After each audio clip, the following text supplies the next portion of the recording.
আসসালামু আলাইকুম।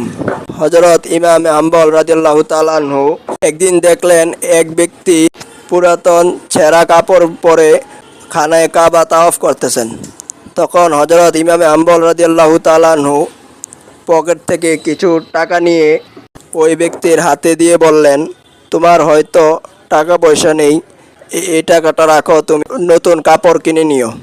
তখন ওই ব্যক্তিটা হযরত ইমাম হাম্বল রাদিয়াল্লাহু তাআলা আনহুর হাত ধরে বাইরে নিয়ে গিয়ে বললেন, আপনি আমার ছেঁড়া পুরাতন কাপড় দেখে আপনি আমাকে বললেন নতুন কাপড় কেনার জন্য, কিন্তু আপনি আমার পুরান কাপড়ের ভেতর বাদশাহীটা দেখলেন না। তখন তিনি বললেন, কিসের বাদশাহী? তিনি বললেন, দুনিয়ার মানুষ যখন ঘুমিয়ে পড়ে তখন আমি আল্লাহর কুদরতি কদমে সেজদা দেই।